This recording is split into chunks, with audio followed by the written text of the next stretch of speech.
Arcadia image projecting game system, also called Electronic Skeet Shoot, was made in 1998 by Toymax. It is a cartridge-based gaming system which solely has light gun games in its library. This console is notable for projecting images directly onto the wall or onto the ceiling rather than offering video connectivity. The projector is built right into the console itself. It can turn around 2 axes. It has 2 projector chambers, but usually just projects 1 image at a time. The images that are supposed to be displayed are fed into the projector head from the side. On the main unit are 2 RJ12 controller sockets, allowing for simultaneous 2-player action. The light sources of the projector are replaceable 9V AC, 0.75A Krypton light bulbs. There are buttons which allow the player to set certain play and score options. A game is started by pressing the start button on the gun controller. 2 different kinds of guns were made. The first model was a gun with a pistol grip and removable buttstock. It offers a red dot sight which is supported by a single pole rear sight. The gun has a built-in speaker. Some of these rifles have to be cranked really hard to get them loaded, as the reload switch is located quite far back in the gun. I ended up taping the actuator to decrease the necessary amount of travel. The gun has to be reloaded after every shot. Overall I like the gun, but sadly its mechanical action is very loud.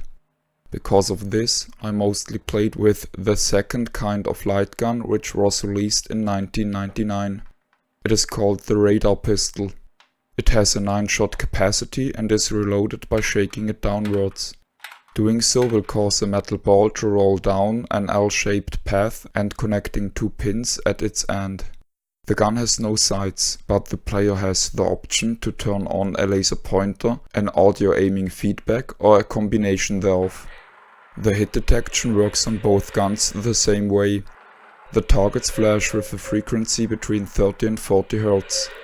If a shot is fired while the gun measures light flashing at this frequency, a hit is registered. Best to my knowledge, 5 different games were released. These cartridges originally all came in different colors. In April 2000, the United States Consumer Product Safety Commission reported that Toymax, then already owned by Jakks Pacific, recalled about 435,000 game cartridges, as about 100 projectors had issues with overheating when the games were inserted. Thereafter, new and safe orange cartridges were released. These safe cartridges can further be distinguished from the potentially dangerous ones, as they have pins 5 to 8 shortened or cut. The refurbished and the redesigned PCBs contain additional transistors and resistors. Every game has 5 play modes and 9 score settings. The games I own are Duck Hunter,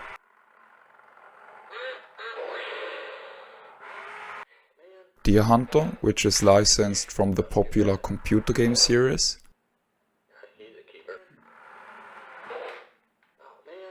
Fighter Attack, which is the only game that features objects that mustn't be shot,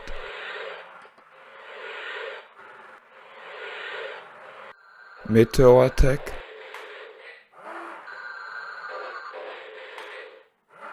and finally Moorhuhnjagd, which is also a licensed game.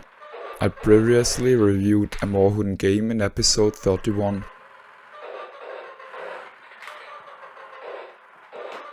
Besides these games, 4 more games were announced, but best to my knowledge were never released. It wouldn't surprise me if in some regions other licensed versions of the console were released with unique games, similar as the Stadelbauer version in Germany and Austria, which came bundled with the Moorhuhn game. A successor console called Arcadia 2 was released in 2001. It came with 5 individual projectors and was a huge overall improvement. I am going to dedicate it an own video in the future. Toymax later went on to sell simplified versions of the Arcadia called Super Skeet, which had 3 projectors but lacked a cartridge slot and therefore were stuck with a single game. Toymax then dropped the Arcadia name and went on to sell units called Super Skeet Arcade. These again just had 2 projectors and lacked a cartridge slot, but some of these came with switchable slide-in lenses. The sequel of this system, simply called Super Arcade 2, was basically again the Arcadia Super Skeet. The Super Skeet Arcade series is noteworthy for its licensed Jurassic Park 3 version. Personally, I like the Arcadia image projecting game system. It works surprisingly well and has lots of charm. I think it's a pity that Toymax were bought out and ran into the overheating scandal before the patent was in place. I would have loved seeing more games for the system. I dislike that the score disappears as soon as a game ends.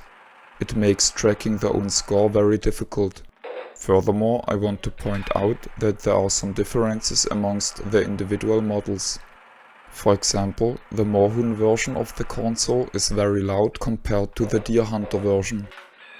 I like the design of the box and I think it looks appealing. Interestingly, it seems that the Stadelbauer version was marketed towards adults. This is the end of the review. My name is Ben. I thank you for viewing.